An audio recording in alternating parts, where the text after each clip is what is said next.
Welcome, everyone. This is Dr. Anthony Criniti IV, also known as Dr. Finance, and you are on the Dr. Finance Live podcast.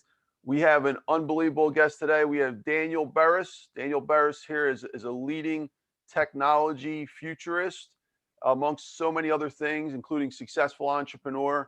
And I would have to spend hours just reading his biography. So I'm going to let him tell us about himself. So let's give a warm welcome for Daniel. Welcome, Daniel. How are you, sir? Hey, I'm doing great, and thank you so much for having me on. I really appreciate it. Oh, it's an honor, sir. I appreciate you being here. So let's get started, Daniel. I want to get to know you, and can you tell us a little about yourself, your story, how you became Daniel Burrus, that we know of you today, and also how did you go from being a biology professor to a futurist at some point in that little story?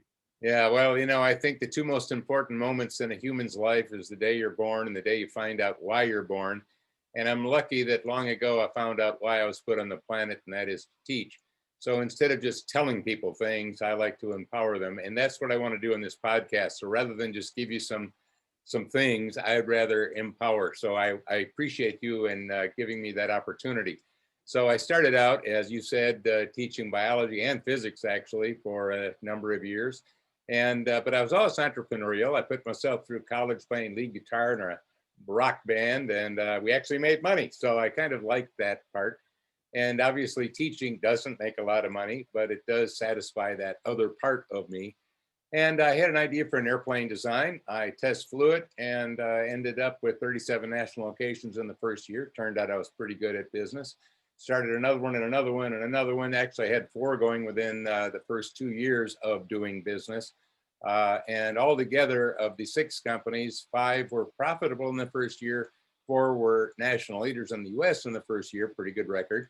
So, and I'm only sharing that not in a bragging way, but to really to point out that the principles that I teach are based on things that I've actually done rather than I'm just an academic. So I wanted to let you know, yeah, I'm an academic.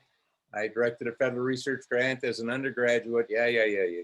But on the other side, I like to apply. So 38 years ago, I started Burrus Research, my core business. And what we do is we research global innovations in all areas of technology, laser, genetics, fiber optics, all that stuff. Been doing it for 38 years.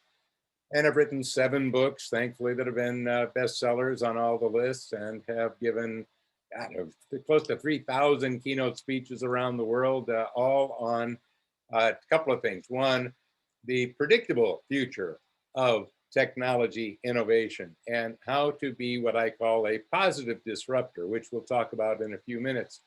And so there's, I have a award-winning learning system about being anticipatory versus reactionary. I write books. I do speaking. We do consulting, strategic advising to companies, organizations, and so on. So it's all empowering people to use the new tools of technology to create a better future for yourselves and for others, and to use them in much higher level ways. Well, that's awesome, Dan. So Dan, where are you originally from? Originally, Portland, Oregon. I only was there for a few years. As a little kid, we moved. I've been in a couple of various places. I have 2 homes, actually. I've started all of those companies in the Milwaukee, Wisconsin area. Got my core business there. Obviously, I'm in San Diego. I've got a business there. I mean, I'm located there as well. So San Diego is home most of the year, as you might guess. Summer is when I tend to be in Wisconsin. I have a lake home there. So anyway, that's that story. Well, that's the best of both worlds. You have San Diego, you have your winter place, and you have your summer place, right? Yeah, works out very good. Very good. And of course, I've got a place during the non-pandemic years on a jet, usually flying to another gig of some kind. So I spent a lot of time doing that as well. So can you tell us a little about your childhood, Daniel? Like how did you go, like when you were a kid, did you know that you were going to grow up to be like this? Did you have any indication that this was your future? Well, I always had a feeling that I would be helping others on a global level for some reason, but I had no idea how I'd do that. We didn't come from a lot of money. So we weren't poor, but we weren't rich. It was just like, I don't know, but I think it'll be fine. And I decided that I needed input before I could do output. And that's where teaching paid off really well, because as you know, with the summers, you can teach and continue to teach, or you can travel. And I spent those summers doing a lot of travel, getting input. But as a young kid, I can remember something really important, and that is when I was really young, very little kid, I met a great-great-grandfather who was 98 just before he passed away. And I don't remember him saying anything. I can only remember in my mind outline of him sitting on a bed, but I remember what I thought. And what I thought was, yeah, I wonder if he discovered all that he is by 97. And I thought to myself, and maybe not, maybe nobody does. And maybe I'd like to, because maybe someday I'll be an old guy sitting on the edge of a bed at 97, and I'd sure want to have some interesting things to share. So that has kind of been one of many insights I had as a very little kid moving along through life. And I think that idea of trying to be the better me, and I'm encouraging all of us, whatever, we got to think bigger about our future. You know, I was giving, let me just share two quick things. Absolutely. Before the pandemic, I was giving a commencement speech. Love doing commencement speeches. And there were two things that I said that I think is germane for entrepreneurs and for us. One of the things probably freaked out all the parents, because there were, thousands of people in the audience. And I said, well, I don't want you to focus on being successful and living a successful life. And I'm sure at that moment, everyone was going, uh-oh. And, but I said, because success is all about you. It's all about how many degrees you have, how much money you make, how many plaques you got on the wall. It's all about you. Instead, I would like you to live a significant life, because significance is about what you do for others. And if you focus on elevating your significance every year, both personally and professionally, you'll find yourself being highly successful. So food for thought for those out there. Second, again, many of us are entrepreneurs. Many of us have businesses. So I'd give you a quick question. I know you have a successful business. Is it a significant business? I know you are a successful entrepreneur. Are you a significant one? And if you're an employee, I know you're probably a successful employee, but are you a significant one? And one more, maybe you're a successful parent, but are you a significant one? All right, I'll leave that to the side. The second one that I shared was I want you to think big about your future, because graduates are always thinking big about their future. Some are getting bachelor's or master's or PhD. And I said, and remember, you just are now thinking very small. Because when I graduated, I think back now and I'm thinking, hey, I was thinking big, but actually I was thinking small. There was a bigger big. So I would never have people do the big. I would want you to do the bigger big. And you cannot see the bigger big until you've defined the big. And just a quick tad on that, if you don't mind, and that is when I turned 30, I was in Glacier National Park and thought, when I woke up that day, I got to climb a mountain. Hey, I'm 30. And I could see my ideal goal, the top of the mountain. And then I figured out how I would get up to the top by planning backwards towards the present. There was the future, where I'm going to end up later today, planning back. So I love not planning out, but planning back from an ideal future. And as I started hiking up that trail and getting up there higher, I could see the top wasn't really the top. There was another top. You see, I couldn't see the real peak from the bottom. I had to get higher to see it. In other words, where I really wanted to go wasn't what I thought. So in that same way, your plan that you have, you thought it through, you can get really busy executing that plan and working on that plan.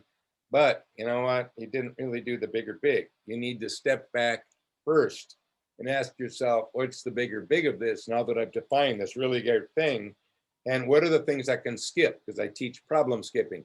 What are the certainties that I know that will help propel me with low risk and be innovative with exponential low risk innovation? Those things can drive you forward. Anyway, two quick things that I wanted to share. Thank you, Dan. Appreciate it. Love that story. All right. So So Dan, you consider yourself a futurist. So let's go in that direction a little bit. What is a futurist? Well, anyone, frankly, is a futurist when they make a prediction about the future. To be a professional futurist, you have to be right, at least a little bit. And again, I've been doing it for 38 years. And if you look at the books and the speeches and the newsletters and so on, and you look back, you'll see, wow, I have an amazing track record of being right. And let me tell you how I do that. I leave out the parts I can be wrong about. And but there's so much you can be right about. It's amazing. So let me give you a few tidbits that, again, in teaching mode, to frame up our conversation and then fire away with questions. And that is trends. Most of us don't spend a lot of time with trends. Why? Well, there's no shortage of trends. The problem is which ones will happen and which ones won't. And what I've come up with based on my research is all trends fit into one of two categories. They're either a hard trend based on a future fact that will happen, which means it cannot be stopped. Then there are the other types of trends, which are soft trends, which are based on assumptions that may indeed happen, but I use the word may. And when you're an entrepreneur, risk management is important. So there's a difference between a future fact versus something that is a future maybe. And so number one, by separating hard trends, which gives you certainty, it gives you the ability to see disruptions before they disrupt. So now disruption becomes a choice. And today you're either going to be the disruptor or the disrupted. Well, wouldn't you like to have a choice? And then the soft trends, I love those too, because a soft trend, if you don't like it, you can change it. And there's so two things that I'm sharing. One, all trends are either hard trends or soft trends. And secondly, a trend by itself is frankly worthless. It's an academic discussion. You burst it into actionable life when you tie it to an opportunity. So you have to ask yourself, what's the opportunity of the hard trend? And what is the opportunity to influence in a positive way the soft trend? And you can manage risk and innovate like crazy and come up with a refinery. So how many hard trends are there? Thousands. I've been helping companies go through this for many, many years. And once you understand it, so here's the last comment about that. We live in an uncertain world. All right, a lot of uncertainty. What's going to happen in the stock market? What's going to happen with the Delta variant? What's going to happen with all these things? What's going to happen with business? What's going to happen with restaurants? Are bars closing down again? Are we going to shut down again? All this uncertainty. All right. Uncertainty does not empower me. All right. I'm not going to write a big check if I'm not certain. I'm not going to say yes if I'm not certain. If you're wanting your employees to really make a bold move, you know what? They're not going to do it if they're uncertain. So instead of having all this list of uncertainties and things I don't know, I love having a list of things that I do know, things that I am certain about. Because when I have certainty, I have the confidence to make a bold move. And I realize the bigger risk is in not doing it. You know why? It's going to happen anyway. You want to be the last one to find out, or do you want to lead when you know it's going to happen anyway? That's great. Thank you, Dan. So on the topic of futurist, one of the things that I think can be really cleared up. I think you're the perfect person to do this. So you have three different, like I guess you could say three different major types of people that can fit in this box. You have a futurist, you have a visionary, and then you have a psychic. Okay. So a lot of the things, like for example, that even myself, like a lot of real estate investment, real estate's one of the things I do on the side. People have called me crazy a lot of times for those events that I've done, those transactions. I've picked a lot of investments in places that were 10 years off. And they said, it's never going to happen. And it happened. And I have a track record for many years. People like myself, they started figuring out he's not crazy, he's a visionary, right? So maybe we can have a fourth category to that. So out of those, can you explain the difference? So again, you got the visionary, you have the psychic, and then you have the futurist, and of course we'll add a fourth here, crazy. So Yeah, exactly.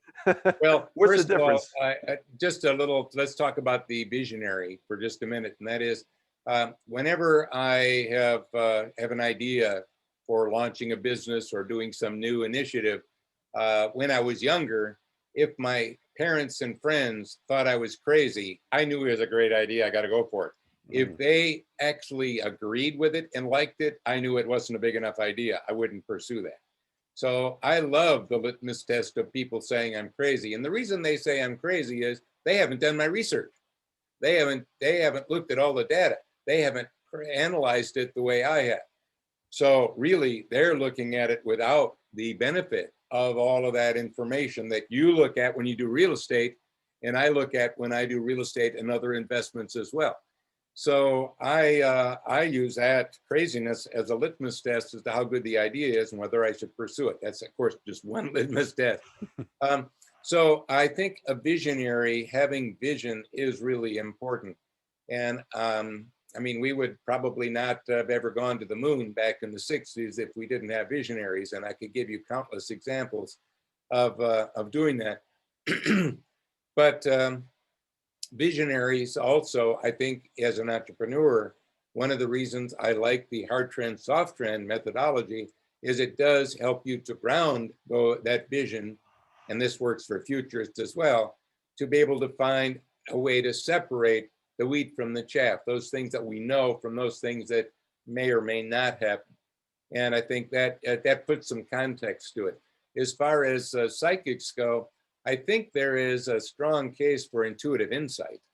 And intuitive insight, now again, whether there's people are just seers and can see, I know enough people that kind of do that kind of thing for a living, and a lot of it is it's got a lot of tricks to it to be able to impress you with things that actually they can pull out and know about you. But there is such a thing as intuitive insight. And I think one of the things entrepreneurs have trouble with is knowing, you know, I knew that was going to happen, but I didn't act on it. I knew I should have tried that, but I didn't act on it. And once again, that's one of the reasons that I think so many people, and I've got so many followers and so on, is because I've got a context that allows them to make sense of those and use it as a litmus test. All right, how good an idea is this, and which way will it work? So futurist and visionary seem like they're the same thing then in many ways. Well, you can be a visionary and see all kinds of things, but it doesn't mean that it will happen. For example, several years ago, I'll give you an example, an excellent visionary and entrepreneur. This was about 2018, as a matter of fact. Elon Musk, what he did is he made a prediction. He said by 2025, no car will be sold with steering wheel or a gas pedal or way to control it. They'll all be autonomous.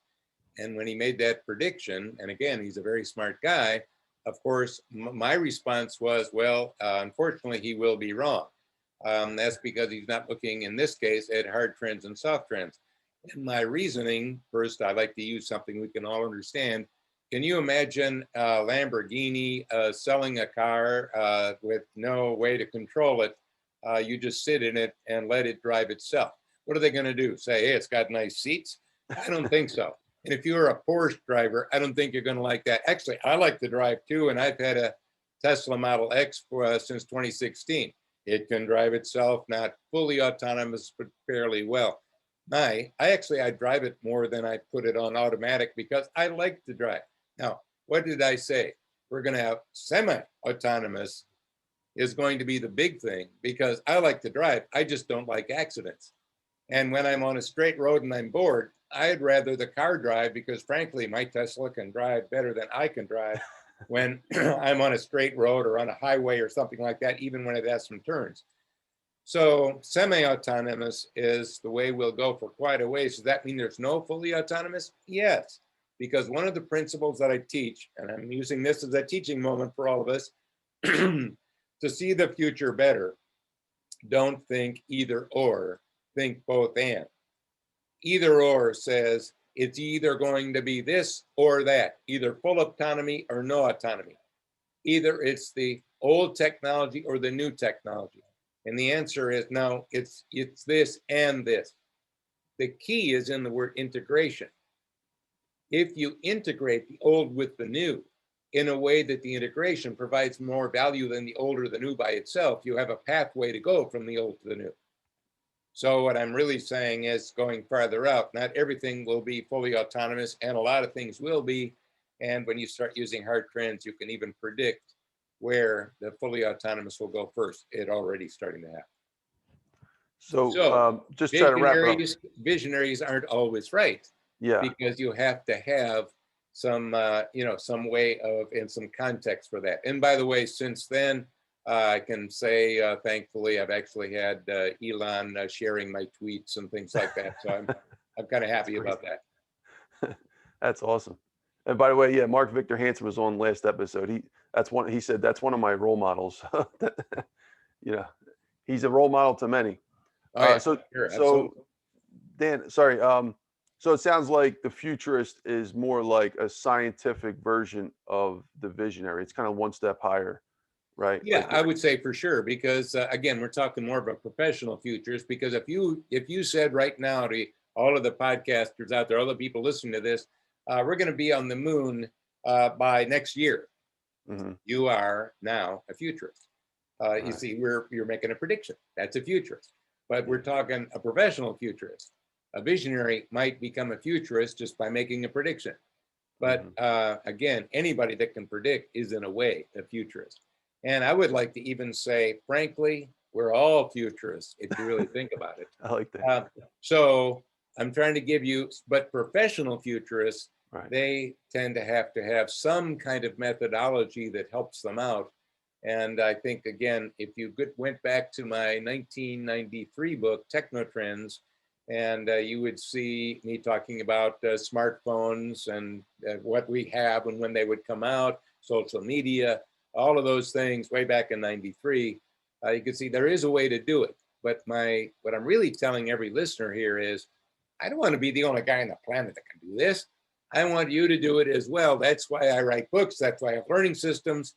That's why I do all that stuff. And if you get right down to it, what I'm trying to do is to get people to become anticipatory rather than just reactionary or just agile.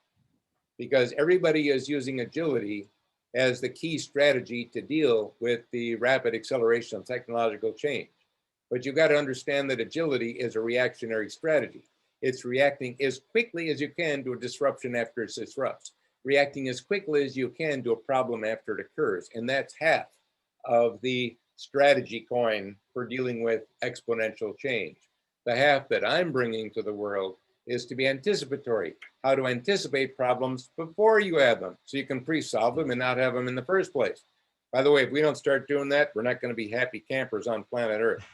Secondly, how to anticipate disruptions before they disrupt, so that you have the choice. And I mentioned earlier a phrase, becoming a positive disruptor. Let me just take a second of what that means, because that's another concept I can't help but want to share with an entrepreneurial group like this. And that is, most people see disruption as negative. Why? Well, that's because it happens to them. And now they got to be either agile or reactive in some way and do something different. But does Elon Musk and does Jeff Bezos see disruption as negative? No, it's all the people that are disrupting that see it as negative. Well, you can do that too. So what I would like all of us to do is to become positive disruptors, creating the transformations that need to happen to elevate your relevance, to accelerate your innovation and growth, and more importantly, to make a better world, instead of to wait and see how it will happen, because reactionaries still tend to wait and see. Let's learn how to become anticipatory. Thank you, Dan. Appreciate it. And Dan, you're a technology futurist for the most part, correct?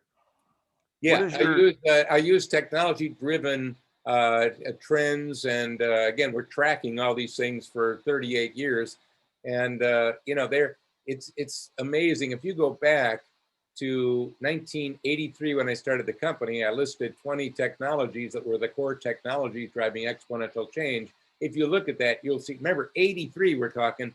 You'll see genetic engineering. You'll see digital. You'll see the distributed computing. I mean, the list is, if you look at it, wow, that's the list. Well, that's because I was using the beginnings of that hard trend methodology. And again, I'm trying to not make it sound like Dan is a cool guy, because frankly, if I couldn't teach you, why am I bothering to even talk to you? I should just go out there and do it myself. But I want us all to be anticipatory so that we can have a better future. Because if we don't become anticipatory and continue to just be fast, agile reactors, I am worried about us all right now. But we have a choice. Mm-hmm. Thank you, Dan. That's a great point. I'd love to see that list. We can get on that list. If you went to Burrus, BURRUS.com, right on that home page, you can scroll down and you can get a list of my top 25 technologies that are driving the future. These are hard trends, as well as take a look at some of the that original list. There you go, folks. Check that out on Burrus.com. All right, and Dan, so you are a technology futurist. What is your definition of technology? Oh man, I'm so glad you asked that. So few people ask me that. It's a simple definition, really. It's applied science. So science does not do anything innovative. Science creates something new. For example, let me give you something new. There is a new type of paint, and it's white. And it is the whitest paint that has ever come out. So it absorbs light and heat. So in other words, it doesn't reflect heat. If we had the top of buildings painted with that particular white paint, their air conditioning and heat and all of their energy uses would go down, and we'd drive electricity bills down, et cetera, et cetera. Now, what I just described was a technology. You see, we have the paint, the white. At first it was, here's the white. Now let's apply it. It's now paint. Because we could have put it into something else. We got a way to get that extra super white. So now it's paint. Paint is now a technology because it can be applied. So science, when you apply it, becomes technology, and that's what drives innovation. Thank you so much, Dan. Appreciate that. All right, so we got some fun questions coming up too. Oh, good. I love questions. One quick question before we get to the fun question. Can you describe, well, this is fun too. Can you describe the steps, if any, that you use to predict the future? I absolutely can. As a matter of fact, what I'm going to do is give you right now my suggestion for what you do after this podcast, because I don't want you to just go back and let things happen, because change that comes from the outside in forces you to crisis manage, put out fires, and be agile. But transformation always comes, whether it's personal or business, from the inside out, giving you some control. So I'd like you to come back. So here's what I'd like you to do. I would like you to do what I do, and that is 1 hour a week. Now, I do it more often than this, but I want you to walk before you can run. 1 hour a week, block off on your calendar, and stop looking at the present and start looking at your future. After you're going to spend the rest of your life in the future, you should think about it a little bit more often. So in that hour, I'd like you to ask yourself, what am I certain about? What are the hard trends that I know are shaping the future? There's 3 categories: demographics, technology, government regulation. Oh yeah, that is one. We can talk about it if you'd like. And what are the things you know? What are the things you're certain about? And remember, those are hard trends. What is a related opportunity? You'll get a list, pick one, and act on it. All you need is one, and you'll start moving forward faster. I do that on a bigger scale, but I like to predict problems that I'm going to have or my customers are going to have before they have them, so I can pre-solve them. When I do that for myself, I can move forward faster. When I look at my customers' predictable problems, I can create new products that will be delivered to them at the perfect time of their need. And I wonder, how did he know I'll need that? Well, it was predictable. Thank you, Dan. Appreciate that. All right. That was a great response. So here comes the fun question. Ready for it? Always. Okay. All right. So we all have a favorite movie, people like us who like technology and science. most of us would agree that Back to the Future movie is one of those movies. Is time travel possible? Well, actually, if you look at Einstein and what he talked about, it is possible. And the reality is, traveling back in time is something that I teach in my books and my learning system. You can definitely time travel. So let me give you a quick example. You can go right now along the Amazon River and be with people that are living as if it was 1,000 years ago. They're wearing, loincloths and have spears and bones in their nose. You've probably seen pictures of them. You can go back 1,000 years right now. You can go into some villages in China, remote villages. I've been in them. You're going back 100 years right now. By the way, you can go in some businesses today and be going back 100 years. You can talk to someone and think, oh man, I'm going back 20 years talking to this person. That's true. Now, but if you can time travel backwards, guess what? You can time travel forwards. Have you ever talked to someone that knows much more about the future than you do in technology and innovation? Wow, they're farther along than you are. They're already in the future. So actually, you can time travel right now without having to wait for us to come up with a time travel machine and do what Einstein talked about. That's a great response, and it makes me reflect on Leonardo da Vinci. They always said he was 500 years ahead of his time. So if we were standing in front of Leonardo da Vinci in his time frame, you're talking to a guy like that. It's just like it's exactly what you're saying. You kind of are time traveling because he's got tanks he's drawing on there and airplanes, and they haven't been invented yet. So it's like, it does have that kind of effect on you. So I agree. Well, yeah, exactly. And for example, back in the 80s, when I was speaking to hospital CEOs and doctors at big conferences, and I was talking about having a digital X-ray instead of a photographic film X-ray. And when you had, and they'd never heard of such a thing because they weren't doing it yet. And I said, and when you have a digital X-ray, you'll be able to change the contrast and see more detail. You're going to be doing that. And when I was talking to agriculture groups back in the 80s, I was talking about using GPS to get your fields plowed straight and all of those things. Again, how did I know that? Because those tools were already there. And there's a way to think about how we'll use them.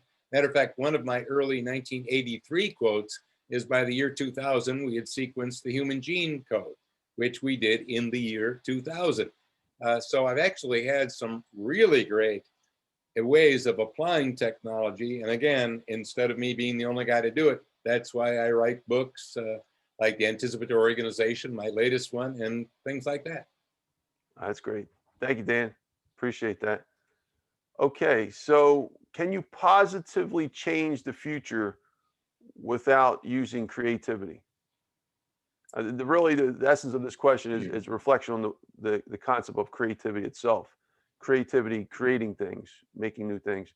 Can you positively change the future? I mean, completely take out creativity, wipe it out of our brains. All humans cannot create anymore. Let's pretend that world exists. Can we positively change the future? I would answer yes. And here's why I answer yes boldly and quickly, because I did answer yes on that quite quickly. And that's because, again, as I've said, I've been doing this for 38 years. I've been all over the world working with people, and some people are naturally amazingly creative.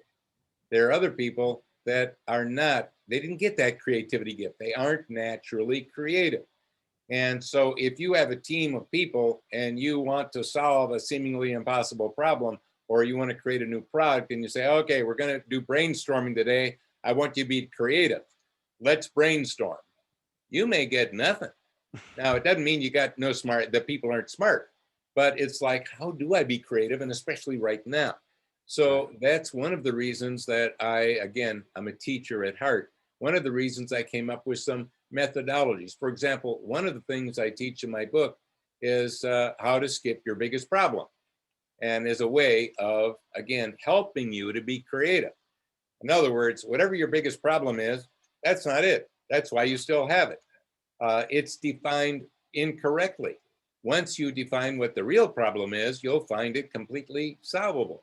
So there's a way to get down from the perceived problem to the real problem. I could give you some great examples of that. I don't know how much time you want to get into that. Another one is opposites work better.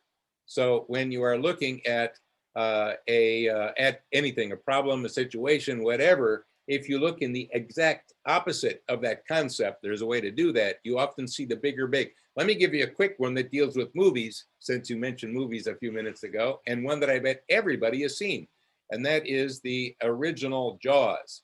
And if you look at the history of making Jaws, they had a big problem because every time they had the autonomous and semi-autonomous shark out there trying to do something, it looked fake.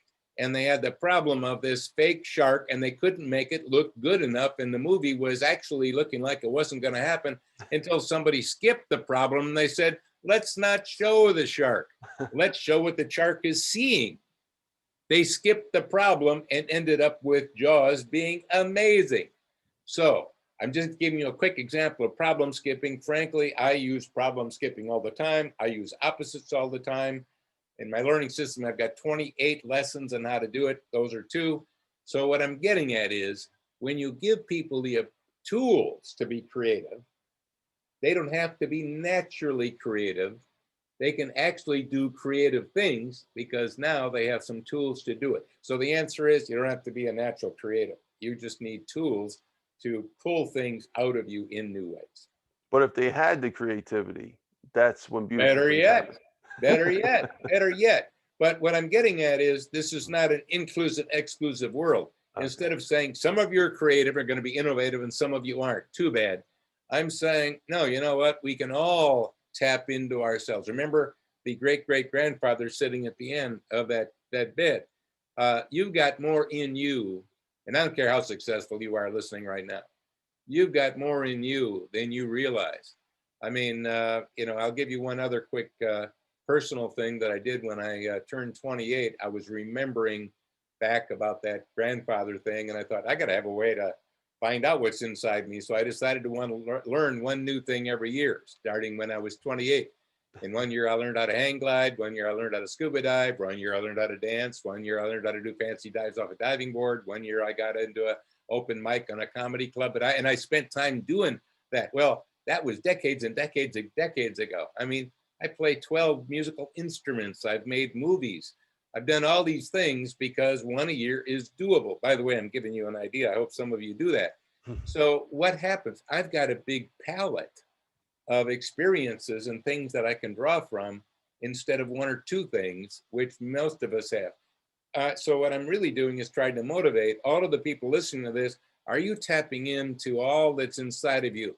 Maybe you're the world's best flute player, but you've never picked one up, or something else. Maybe you need a system. I had one. Maybe you need one.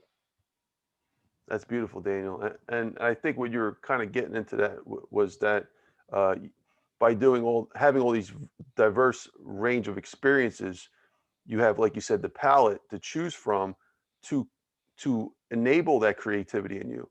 Because without that palette, it's hard to create, period, because you have nothing to base it off, no foundation. Yeah, absolutely. As a matter of fact, one of the reasons I did so much speaking, because again, I've given almost 3,000 keynote speeches, but I also do consulting. But why so many?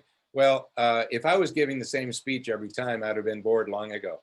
But I can learn more if I'm taking the time to get to know the problems, issues, concerns, and what my clients see before I speak to them. Because then what I do is I can see what they can't see. I can see what they're missing. And it's part of rapid learning. So if I'm learning from each speaking client those things, and there's been amazing clients out of that, again, I'm getting a lot of input so that I can maneuver that around and give it to you as output. Thank you, Daniel.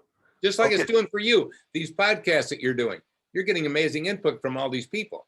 You're empowering our listeners out there and our watchers, absolutely, but also you're getting smarter faster too. I know you are.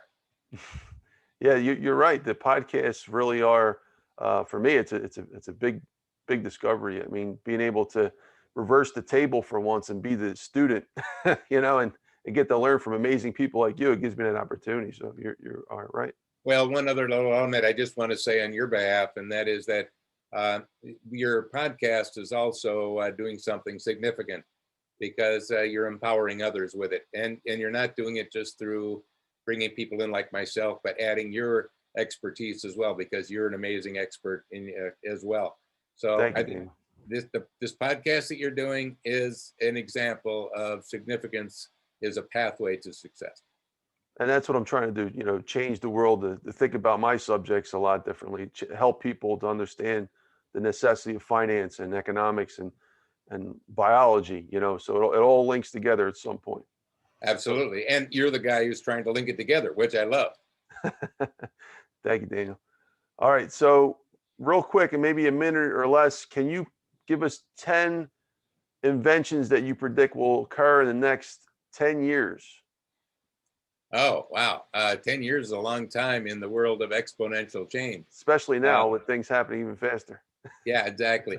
Well, one of the things that that we're going to see is it'll be very commonplace fairly soon.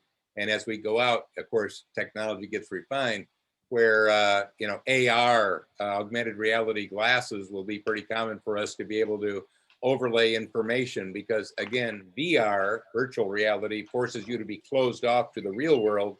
And what that does for you when you're closed off to the real world is you can't also interface with it. But AR lets you interface with the real world, because you can see, and using a little rheostat like this, I can pull data in over the top. So that has some amazing potential to do really great things because of AI. And let me just give you a thought on AI, and I'll tie it all together. And that is, will AI replace us? Do we not need these humans anymore? And a lot of people have been worried about that. And again, if you're going 10 years out and you don't have to own the AI, already we have AI as a service. And you're using it up in the cloud all the time. You just don't realize it. That we are going to be symbiotic with AI, meaning we're going to end up needing each other more and more and working together. We humans and AI. Think of it as augmented thinking. So I am a doctor, a skin doctor, and we already know that with thanks to AI, it can look at a person's skin and know if that mole or that thing on your skin, what it is, more accurately than any human doctor. So you might think, well, we don't need doctors then. Yes, we do. We need a doctor that is smart enough to use that AI to get a really good handle on what it is, and then use that other elements that humans are so good at, analysis, problem solving, synthesis, those higher levels of the cognitive domain, to give you the guidance. Because the future is not just technical, it's human. And humans are all about relationships, and it's all about trust. And healing is a lot more than just a technology telling you what the problem is.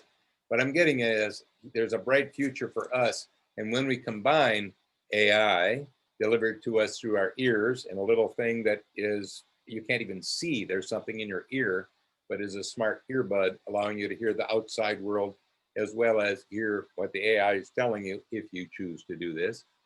It's not an implant, by the way. It's just, think of it as a really small hearing aid, except it's an experience enhancement aid. And that's giving you AI, giving you some data, as well as your glasses. So I'm a lawyer pleading a case. And what do I have? I have access to all of the past presidents that ever existed. And I can get one that I could have never remembered myself, because AI can remember a lot more than I can, but they can't plead a case like I can. So I need that information. So we're going to be using those kind of things in multiple ways like crazy. Not to mention, our smarter devices. For example, let me give you another one. By the way, I'm going to give you a multi-million-dollar idea, because I do that all the time. Let me give you one you can tap into right now. Well, what we're going to do, Dan, sorry to interrupt. We're going to come back in 10 years and review this and see how right you were. Like, whoa, yeah. Okay. He said it all. And I want you to do that, because you'll see these things are happening. So another one. One of the biggest problems older people end up in the hospital is broken hip, because they fell or they break a bone and fall. And the reason is their vision isn't getting that good. Sometimes they have a type of progressive bifocal, which means when they look down, they can't see real well, and they trip and fall. Something's in their way. So, the smallest 4K camera right now can be the size of a fly and 3D printed? Yeah, didn't know that. Well, you can. So already done.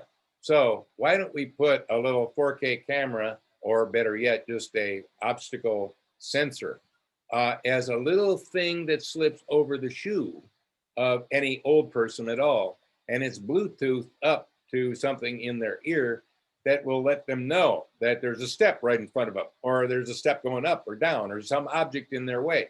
Could we keep a lot of people from breaking their hips and falling and hurting themselves? Oh, yeah. By the way, that would lower healthcare costs. That isn't invented yet. Everything I just mentioned is totally doable with today's technology. I just gave you an amazing idea. Why don't we go out right now and create the future? I love being able to create the future. How about a boat launch trailer designed for seniors? We've got, remember, the 3 categories of hard trends. Demographics is one. 78 million baby boomers aren't getting younger, they're getting older. And a lot of them like to fish.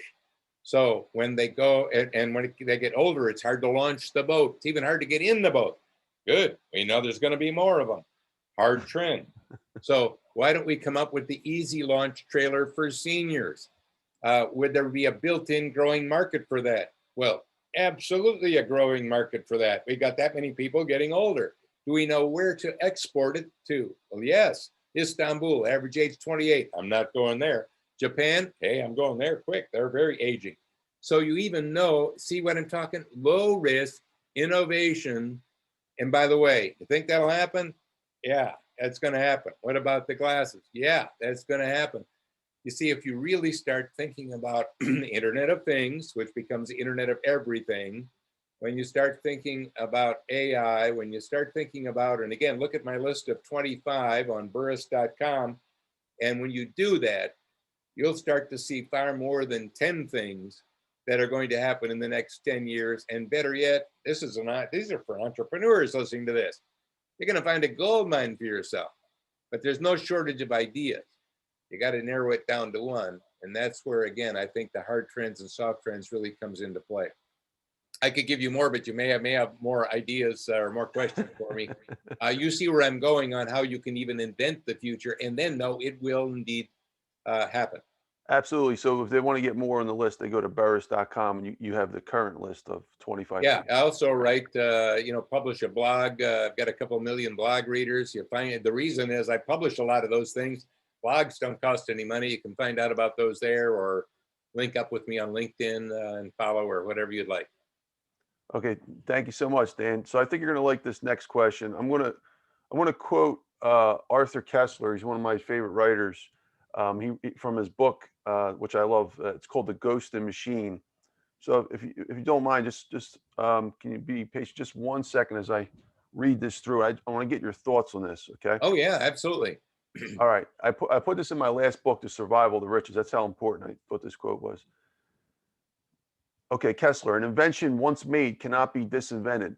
The bomb has come to stay. Mankind has to live with it forever, not merely through the next crisis and the next one, but forever. Not through the next 20 or 200 or 2,000 years, but forever. It has become part of the human condition. That's from Kessler, The Ghost in the Machine 324. After listening to this quote, what's your thoughts on this and about Kessler's thoughts on inventions not being able to be disinvented? Absolutely agree 100%. A matter of fact, when we had our first blockchain in the form of a cryptocurrency that we all know the name of all too well, when we had that first cryptocurrency, what did I say in my thing? I said the cryptocurrency genie is out of the box. If you don't like it, it's not going away. And whether it's Bitcoin, which is of course what I was referring to, and by the way, one of the things I said when it was first launched, there will be more. It's not going to just be Bitcoin, and because the genie is out. So here's what I would suggest, and my take on that, and something I've been teaching is kind of like that quote, and that is if it can be done when it comes to technology innovations, especially when it can be done, if it can be done, it will be done, and if you don't do it, someone else will. Now, here is a real key insight, though, I want to share that goes with that quote. And that is technology by itself is not good or evil. The same technology that could give you cancer can cure your cancer. So the point is, it's not the tool that's plus or minus, good or evil. It is how we decide to apply it. And that's one of the things that I've been trying to do for many, many, many decades. And as a matter of fact, I've underwritten having people that are really great speakers go into elementary and junior high schools all around the country. We've been in 8,000 schools. I lose money on that all the time, but it's not about making money. And it's trying to elevate students' future view, plant the seeds, and help people to see that it's not the tool, it's how we decide to use it. Because I want people creating a better tomorrow rather than waiting and seeing. Because if we wait and see, the downside of that quote could happen. If we actively shape, and I can't change the world, but I can change what I do and the people that I can influence. And frankly, I think all of us could influence far more if we have some direction, and it's all based on your values. And I know you all got good values, and it's all based on your purpose. If you've thought through what that is, because your purpose guides you, whether times are good or times are bad. And when you have your purpose, then you can have the energy of your passion to keep you going, stronger when times are good. And that can lead you to your vision. And hopefully you've thought about hard trends and tough trends, and then your mission. So I think it all starts with our values. It was a great answer. Thank you, Dan. Appreciate that. All right. So next question. In my book, The Survival of the Richest, one of the many conclusions was that we're the richest species on Earth, but that doesn't guarantee we're going to survive. It's our choice of what we do with this wealth that will help us to decide our fate. So my question for you is, do you think that humanity will be able to conquer the many crises that we face right now and come out stronger than ever? In other words, are we being tested as a collective unit right now? Kind of like E.O. Wilson had said, we're in a bottleneck trying to squeeze our way out of the bottle. Do you think we'll be able to emerge and come out successfully? Yeah, well, let me put it in hard trend, soft trend terms. Every problem that we've got, from global warming to the pandemic to everything else, is a soft trend. Now, what does that mean by that? It's not a future fact. We could do something about that because we can do amazing things. Someday, if you're ever at the Smithsonian, take a look at what the spacecraft, the inside of the spacecraft that our early astronauts were in. Take a look at the lunar lander. You're going to see no digital, nothing, big knobs. I mean, holy cow, how the heck did they get to the moon in the 60s? And that was impossible. Actually, no, it wasn't impossible, because humans can do amazing things that we think are impossible. Landing booster rockets on a floating thing out in the ocean and have it come back down and land perfectly. That's good. I mean, man, that's impossible. No, it's not. And developing vaccines. Well, that's impossible. No, it's not. So what I would say, a matter of fact, my book, not my last one, Anticipatory Organization, but the one before that, Flash Foresight, How to See the Invisible and Do the Impossible, really talked about how nothing is impossible once you elevate the seemingly impossible using some tools that I shared in that book to make the invisible visible. All of a sudden, you get a flash of foresight, allowing you to move forward where you were stuck before.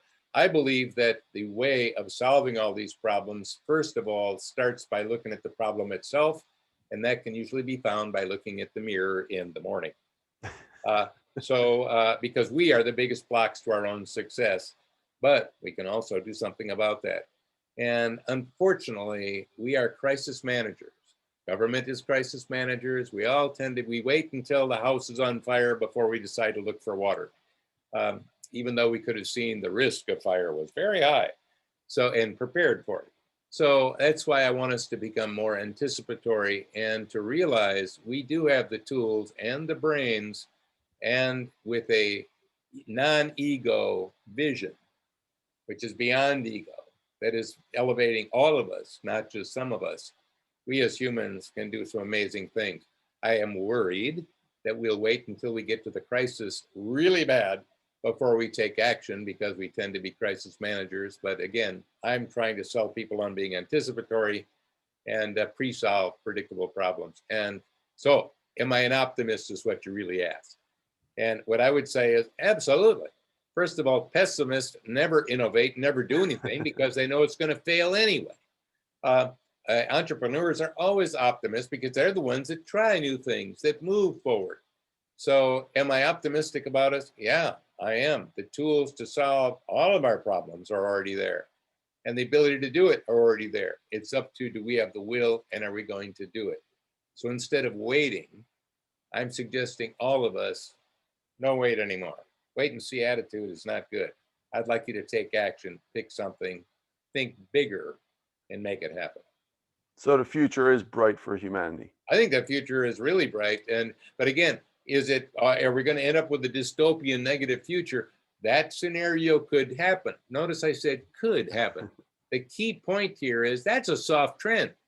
And a beautiful future is a soft trend, which means, well, maybe we got to roll up our sleeves and do something.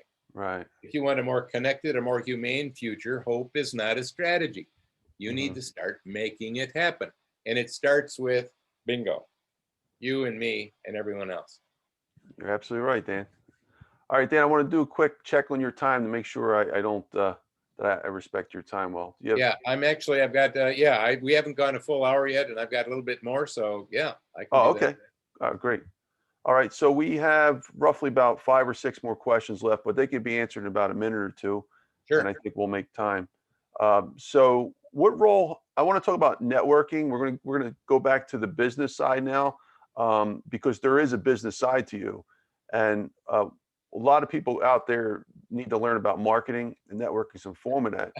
What role has networking played in your life?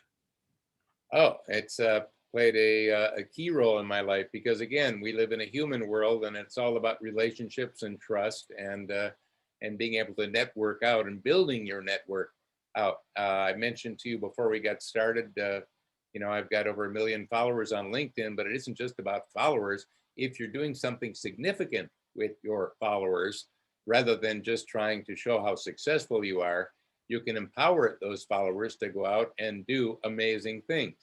And by the way, that's called a network. We've got networks of, for example, you and I, we've just met in this podcast. Well, you know what? Guess what? We've created a network. And what did we say even before this podcast started? We said, hey, after this podcast, there's some ways that I might be able to help you. Maybe there's just some ways that you can help me. Guess what? That's a network. So I would say a network is extremely important, and you want to elevate your network wherever you can.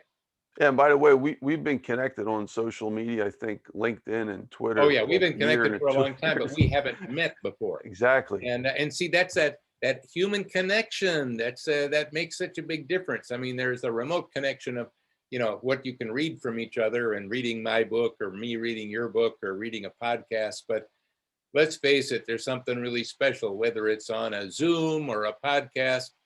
This is a special thing.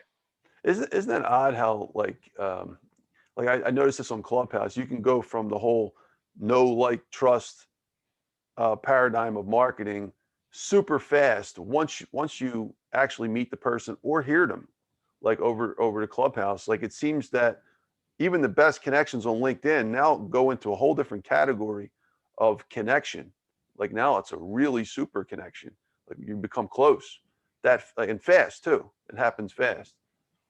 Yeah, it does, because I think we are getting hardened and a little better at detecting those things that are not real and genuine.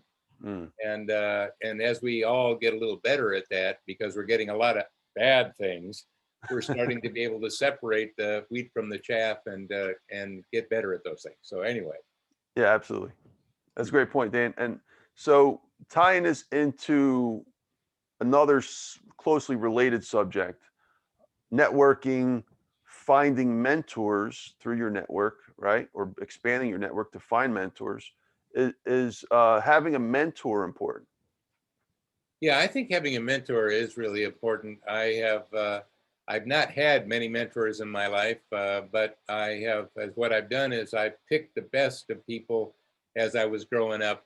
So instead of having one person or a couple of key people that really took me under their wing, which, I really didn't have, what I did was I found the best elements of people. So, for example, I remember when I was young, I had there were some, what's the best elements of dad? What's the best elements of mom? Because there were parts that I didn't like, but there were parts that I did like. Well, hey, there's some element of my uncle that I really like. Let me take that part, make that part of me. And I remember there was a couple of college professors I had that I still am in contact with. Luckily, they're still on the planet. And I stay in contact with them. And they weren't actually giving me a lot of stuff, but what they did is they measured me by the example they set. And that, frankly, was even bigger than giving me advice. So I wasn't blessed with a couple of people that took me under their wing, but I know a lot of people that have, and I've tried to mentor a lot of people in my life, and try to be that person for others, even though I didn't have a lot of them, because I think it's really important. So you didn't have any mentors at all that you can name, like off the top of your list? A lot of people usually name somebody that fits in like in our circle at least. Napoleon Hill, starting from from him, and which Andrew Carnegie, and Well, if you're his talking disciples. about people that I've never met, and you're talking about authors and books that I read, oh yeah. I mean, one of the most significant books I ever read was The Little Engine That Could when I was a little kid, because I went from I think I can to I know I can, and that's actually helped to direct my life. So I would say, yeah, you know what? That was a mentor, the guy who wrote that book. So what I'm getting at is I was going with people that I've actually met. And in a way, I get mentoring all the time because I've got my opportunity antenna up. And I'm looking for new insights and new things that can help me with my life, personally, professionally. Back in the 70s, I took a superconscious meditation class by Swami Rama, one of the high guys in India, and got some amazing insights from him. But we didn't talk one-on-one. He was doing some group things. So, so what I'm getting at is I get a lot of input and I use it, and I get it from wherever I can. And often I'm getting it from a mentee. Mm. So I'm advising anyone that's not been a mentor to be one, because there's a circle. You're giving and you're getting at the same time. And if you have your little antenna up, you've got it.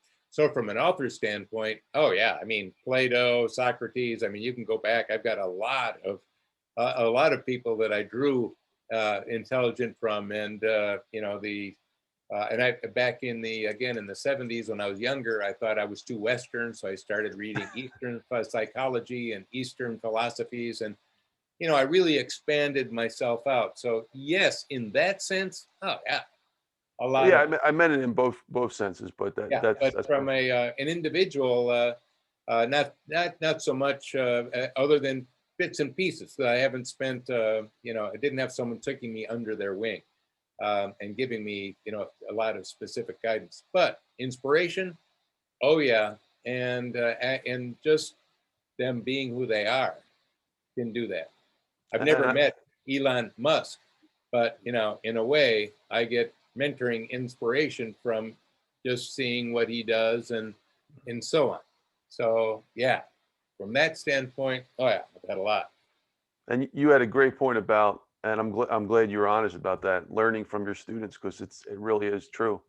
Like being a teacher, it is a double way road. Like you're teaching the students, but their feedback is what builds the teacher, right? Like you would agree, it builds the teacher to make them a better person, a better educator, and which increases the loop even in strength even more, kind of like steel makes steel or iron makes iron. Oh And yeah, yeah. As a matter of fact, just to tag on that, I've given, as it said, I've given a lot of keynote speeches before the pandemic. Last time I was in Beijing, I had 14,000 people, 30 wow. languages being translated. So I've had some good sized audiences. And when people come up and say you're great, I'm not learning anything. What I really learn is when people come up and say, I didn't quite understand that, and they give me those kind of things. Those are a gold mine. The reason I want to be a better me. I'm on a quest, a lifelong quest. And that's why I'm excited about getting older, by the way, is that I'm working it to get to be a better, so I can be a better brother. I can be a better husband. I can be a better speaker. I can be a better writer. I can be a better blogger. You know what? I can be better. I got a list. Now, as you get older, there's things maybe you can't be because of your age, but I always look at the things I can be, and I'm working it. So if I can actually see improvement, you know what? I'm excited about being 97. You know, you think this is a good podcast now? Have me back in 20 years. I'm going to really be good then. I want to put on my calendar. But yeah, but you see what I'm trying to get at. So you got to work it. And then you can get excited even about getting older. That's a great point. All right, Dan. So we're going to go into some finance questions now. All right. So pretty easy questions. What are your favorite financial books? Can you name about 3? Boy, financial books. I don't know if I have read through any financial books That's okay. at all. What I do is I'm mainly reading. I look at innovations globally, and I'm reading stuff that would bore the heck out of most people, because when I hear about a new breakthrough, I convert in my mind the science into a technology on how it can be applied, and so on. Now, I do read books, but I tend to read more philosophy books and so on. And I'm also a very fast reader. So there are a lot of finance books that I have looked at and went through very quickly. But, you know, I tend to be more looking at research and things like that. How about money? It's not what you expected to hear, but it's what I do. I didn't expect that at all, but I'm glad, you're honest. I really, and I've been really good in my investments and my managing of finance, mainly because I stick with what I know. And if you, and I have deep knowledge of the future of a lot of things. So because I have the hard trend, soft trend methodology, it allows me to, you know, do some good investing. How about business books? Or, you know, I mean, sometimes the name is guised under different titles: business, money, economics. Any of those? I almost never read business books. I skim through them and look for tidbits very quickly, because you can find tidbits. Yeah. So I definitely look through a lot of business books tidbit wise, but my time is better. There's only so much time that I have, and my time is better fed for me, feeding the part of me that helps me to create the output that helps others. All right, let's rephrase the question then. Is there a book in your life that you can say has changed your life completely? Is there any book that you can say that completely changed your life? One book, other than The Little Engine That Could. Well, you know, hey, I'm saying that seriously. That was a big aha when I was a little kid. One book that changed my life. No, I wouldn't say there was one book that changed my life. No. Although I do read a lot of books, don't get me wrong. I read probably more than most people read. And so I do quite a bit. But again, it depends on whether I'm looking at, I find the bits and pieces that I like rather than, and when I read an entire book, which I do, I haven't found one that is a life changer. Mm-hmm. Okay. Well, thank you, Dan. I mean, I'm just giving you a reality. You've asked. No, I appreciate your honesty. How about, like, I mean, you're a biology guy, is Charles Darwin. I'm just brainstorming. Yeah, I love all of that. And again, read that, love that. Did it change my life? No, but it gave me some great insights. So maybe it is, I'm interpreting your question maybe wrong. Have I had major insights from books? Oh, yeah. Life-changing, I don't know about that, but major insights that gave me then another idea that I could apply. You know, when I'm hearing reading a book or hearing a great speaker, a lot of us have heard great speakers or we've read books. A lot of people are taking notes, and I take notes, but I'm never writing down what they are telling me or what they're saying. What I'm writing down is the ideas that they spark in me. And so they are catalysts for me. So when I'm reading a good book, it's the new things that I'm thinking from what I'm reading that's exciting and changing me rather than the book itself, if that helps at all. No, I appreciate it. I appreciate that. That's very good. It's a little different. It's very different, but you're You're I'm different. a That's what very makes you different kind of special. guy. I Yeah, mean, that's exactly. all I got to say. And it's helpful to kind of see how your mind works that has made you so successful. It's very, very interesting. So Well, thank you, if I'm Dan. reading what everybody else reads, I'll know what everybody else knows, and I'll be saying what everybody else says. And really, I've been thinking about that and feel that way for a long time. So, of course, I do read, the London Financial Times and the Asian Wall Street Journal, and I do read, publications that we all read, but so that I know what you know, so that I know what not to tell you. I'm serious. So I have to read the things that you aren't reading, the things that you don't know, so that I can give you insights you've never had. That's where I spend most of my time. That's a great answer. Thanks, Dan. All right, Dan, do we need money to survive? Yeah, as we define money, we need money. But again, there are a lot of people that don't have money that are surviving quite well.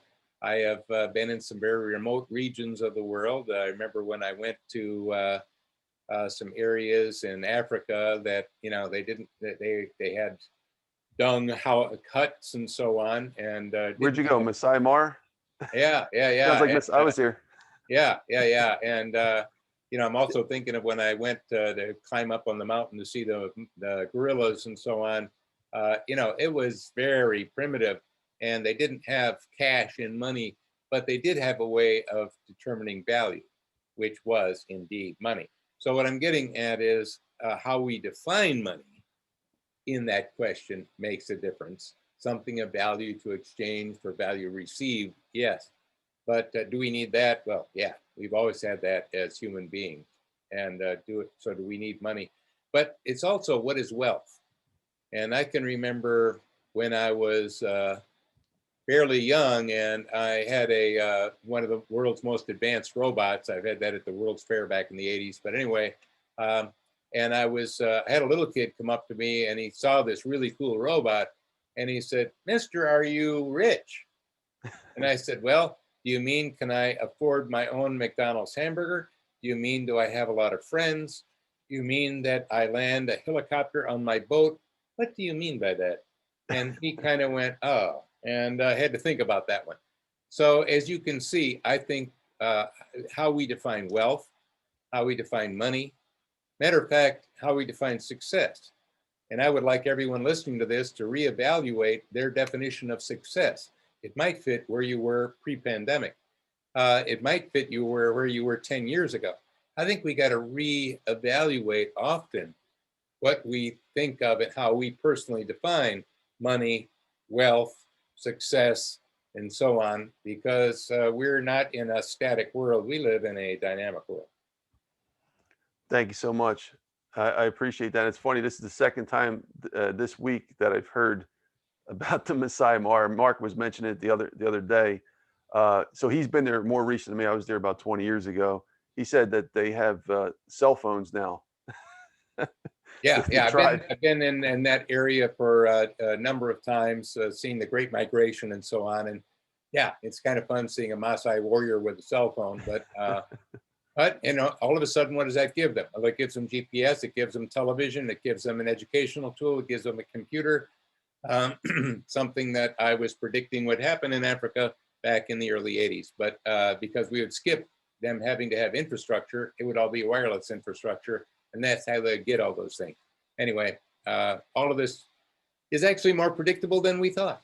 Yeah, absolutely. Thank you, Dan. All right, is finance necessary for everyone? Why or why not? Well, absolutely. And it's important for me too. If I'm not thinking about finance, I got nothing.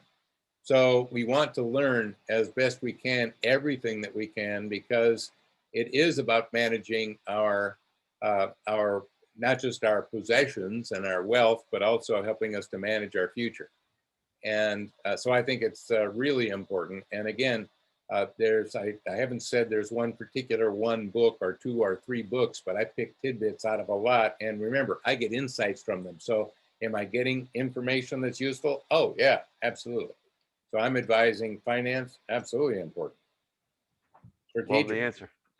Well, it is strategic. If you're not doing that, you are blowing your future. Thank you, Dan. All right, we have three more questions left. Very easy questions, though. How important is having a purpose in business, and what is your purpose? That's kind of grouped as one. Yeah, thank you. I think having a purpose is really important because a lot of people think finding your passion is what it's all about. And, passion gives you the energy to do something because you're passionate about it, but there are times when things are bad and that energy is kind of down. But if you know your purpose, it'll get you through all of those things. So I think I told you back in the beginning of this, I think, I've been put on the planet to teach. And one of the things that I'm doing is elevating people's future view and helping them to be anticipatory versus reactionary as a purpose. And when I say elevating their future view, that's actually at the core of what I'm all about. So let me just give you the future view concept very quickly. How you, how I, how your kids, how our investors, how our shareholders, how we view the future to a great extent shapes how we act in the present. For example, some people are selling Apple right now. Some people are buying it. What's the difference? Your future view of Apple. Some people are starting a company. Some people have never started a company. That's your future view. So how you view the future shapes how you act. By the way, how you act in the present shapes your future. Your future view will determine the future you.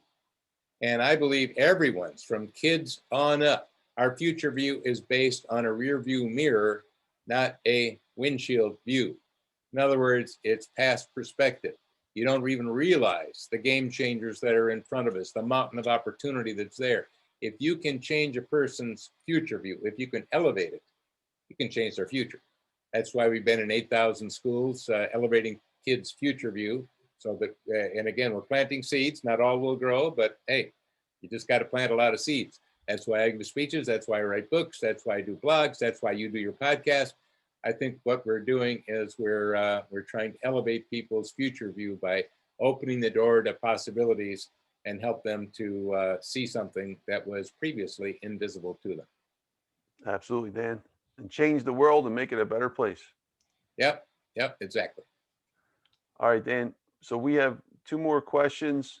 What would you like to accomplish? And let me also say that now we're over that hour and I'm kind of getting short. I got to get going fairly shortly. Yeah. So we'll have to try to keep these short as we can because I'm now getting on time. Okay, 30 seconds or less. What would you like to accomplish in the next 10 years or so? What I'd like to accomplish in the next 10 years is have as many people on the planet becoming not just reactionary, but becoming anticipatory as possible. And that means having my anticipatory learning systems. It's already being used by the Pentagon and so on, and by many big companies. By a couple of universities, I want to have more schools and universities using it. Whether I'm making money on it or not, I don't care. And I would like to get people to elevate their future view because I want to change their future. So in that next 10 years, it's getting as many people as possible to not just be reactionary. I'm not saying leave that behind. You still can't predict everything. You'll still need to be agile, but to be anticipatory. Thank you, Dan. And what do you want to be leave as your legacy? Last question.